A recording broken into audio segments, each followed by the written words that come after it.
Obviously, the Phillies lose the series. Not great. They've been playing well before it. I'm not going to panic over a series loss to a good team on the road. It happens. They had some terrible outfield play. Oh, my goodness. The defense was bad last time. Well, speaking of outfield play, here we got an elephant in the room we need to address. What's that? Well, can we talk about this? So, when the Phillies acquired Harrison Bader, they had themselves a lot of options in the outfield. I don't know if any of them are perfect, right? But their solution, at least to start this thing off, was, all right, we're going to platoon Bader in center, Marsh. We're going to have the lefty-righty platoons in center and left, right? And the kind of the original plan was Nick Castellanos is in right field every day, right? Yeah. We'll mix and match in center. We'll mix and match in left. Hugh, I don't think we could keep doing this way. So Nick Castellanos, and I'm not sure if everyone realizes how bad he's been for as long as he's been this bad. Over the last 2 months, Nick Castellanos is hitting .215 with a .250 on-base percentage, a .387 slugging. He hasn't taken a single walk in the month of August. If you look over the last 2 months, by WAR, he's been one of the 10 worst players in all of baseball. Hugh, I'm at the point now where he can't play every day anymore. This is his worst year in the outfield he's ever had defensively. I mean, he looks like he's legitimately lost a step out there. He's not hitting anyone anymore. The only pitchers he has any success against are left-handed pitchers. Right now, Nick Castellanos looks like a $20 million a year platoon player. And I understand how awkward this is going to be if they start platooning him or not playing him every day, because he thinks of himself as an Iron Man, right? I mean, he threw an entire conniption when they took him off the field in Miami for defense 2 months ago. I can't imagine he's going to be okay with not playing every day. But Hugh, looking at the options they have, the best options they have in the outfield right now against right-handed pitching is probably Marsh in left, Bader in center, and Kepler in right. Hugh, where do you come down on Castellanos? I mean, this guy has been an everyday player for basically his whole career, certainly his whole Phillies career. He takes pride in that. We saw that last year when he wanted to play literally in every game. Should Nick Castellanos still be an everyday player? I don't think so, especially when you talk about how it's hurting the team. And you're talking about his batting average and everything, it's abysmal. If you're all about trying to get to the World Series, and if I'm not mistaken, I think that's what everybody's been talking about on the team, then you do what's necessary. And I remember the conversation that was had when he did have a blow when Topper set him down for a few days, and he wanted to see the numbers. And his I guess it was his wife or his significant other was tweeting about his defense and all that other stuff. It's to the point now where the fans are starting to call for him to sit down for a little while, because he's a liability in the batting order that he's batting in. He's not really giving you nothing there. So you have to figure out what's best for this team. You're still 5 games up.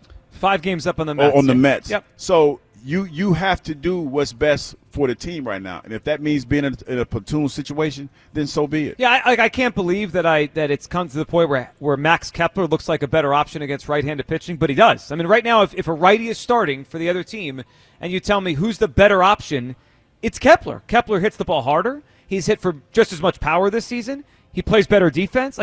Right now, Castellanos, who does nothing well. I mean, I mean that entirely seriously. He doesn't run. He can't play defense. He doesn't get on base. He's not hitting. He's not hitting for power. In years past, they had such a bad outfield and not many good options that I remember last year he was bad in the beginning, and we were like, well, you kind of have to ride it out, and hopefully he figures it out, and he did. But they don't have all-stars, but they have more options now.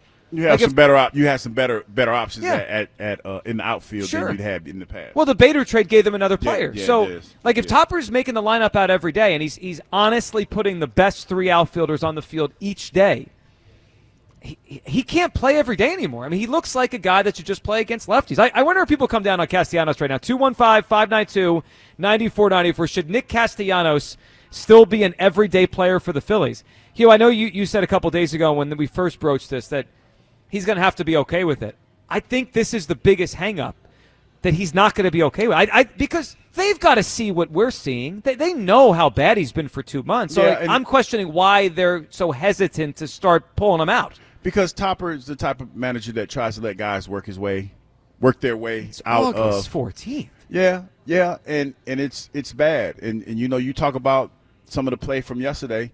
It's one of those things you have to give it a long, hard look and you want to stay on top of things, Joe. You got 40 games left.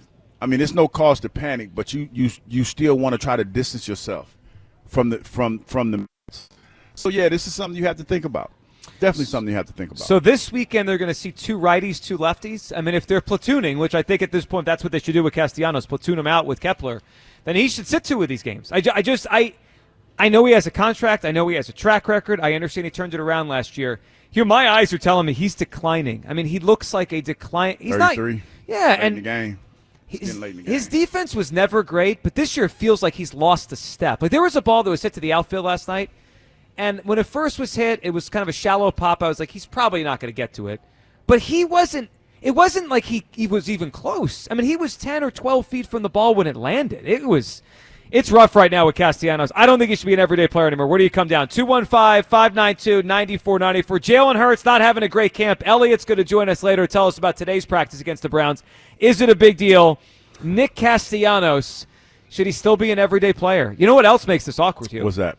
Still has a year left at $20 million after this. Like if you once we go down this road, like it's like a Band-Aid, right? Once we rip this Band-Aid off, then what? Like what is a $20 million a year part-time player is it's a lot of bread. It's a lot. It's a lot of bread. So it's almost there's some Taiwan elements to this where they had to do this last year to Taiwan. They had to kind of phase him out. Now, to his credit, he came back to the fold this year in his health. Like a wrecking ball. But this could be really awkward with Castellanos.